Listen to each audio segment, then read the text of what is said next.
মুর্শিদাবাদ জেলা কংগ্রেস কার্যালয়ে সংবাদ মাধ্যমের মুখোমুখি প্রদেশ কংগ্রেস সভাপতি অধীর রঞ্জন চৌধুরী সন্দেশখালী প্রসঙ্গে নারীদের ওপর যে নির্যাতন হয়েছে প্রতিবাদ জানায়।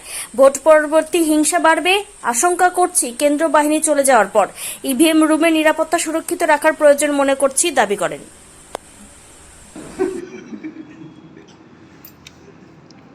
শরীরটা খুবই খারাপ, দেখে মায়া লাগছে, সত্যি তাই। এত পাওয়ার, কথা বলতে পারছে স্পষ্ট কথা বলতে পারছি বাবা, স্মৃতি শক্তি কিছু নাই না। চিনতে পারছে, চিনতে পেরেছে। ঠিক আছে, ঠিক আছে। এখানে যখন পঞ্চায়েত থেকে জেলা পরিষদ দখল করার সময় এসেছিল না, তখনই ওর বক্তব্য শুনে মনে হচ্ছিল ওর শরীর শরীরের অবস্থা ভালো না, জড়ি জড়ি যাচ্ছিল। হ্যাঁ, কথা। হ্যাঁ। 21-এর ভোট পরবর্তী হিংসা, এই 24 সালে এসে সিবিআই পূর্ব মেদিনীপুরে যারা অভিযুক্ত তাদেরকে গ্রেপ্তার গেল। আজ সকালে সারাদিন অভিযান করলো, কাউকে পেল না। কি বলবেন?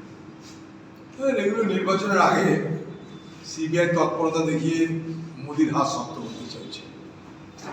নাহলে 21 আজকে 24, এতদিন ঘুমোচ্ছিল কেন সিবিআই? এই প্রশ্ন তো মানুষ করবে। এগুলো ভক্তিবাজি যাকে বলে, কিচ্ছু হবে না।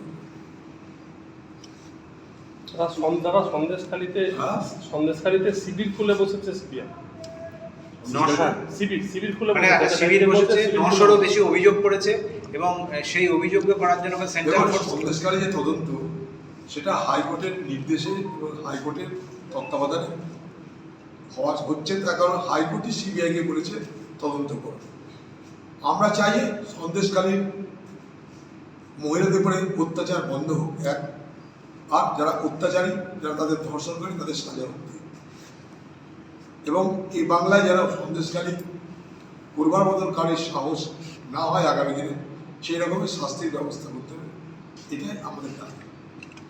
রোজ ভ্যালি কাণ্ডে ফাইনাল চার্জশিটে দেবেন না, সরাসরি অভিযুক্ত হিসাবে নয়, সংস্থার বার্ষিক এজেন্ট মিটিংয়ে উপস্থিত ও সংস্থার হয়ে উৎসাহ দেওয়ার কাজ করেছিল।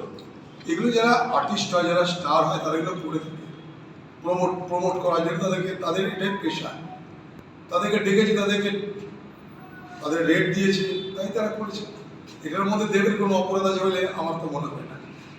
এগুলো বেকার সব ফালতু সব অভিযোগের গল্প।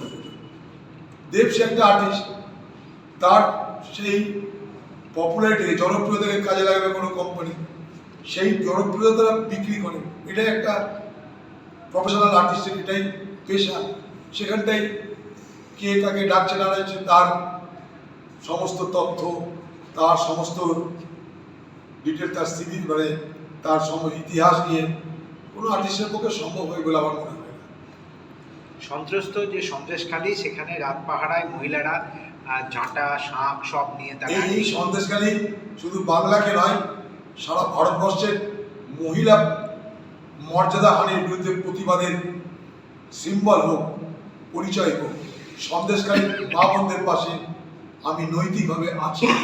তারা কি করে না করে জানার দরকার নাই, কোন পার্টিকে ভোট দেবে জানার দরকার নাই, কিন্তু মা বোনদের বেইজ্জত করা, তাদেরকে যৌন শোষণ করার বিরুদ্ধে, তাদের মর্যাদা নিয়ে ছেলে খেলা যারা করেছে, তাদের বিরুদ্ধে সন্দেশকারী মা বোনদের যে লড়াই, যে সংগ্রাম,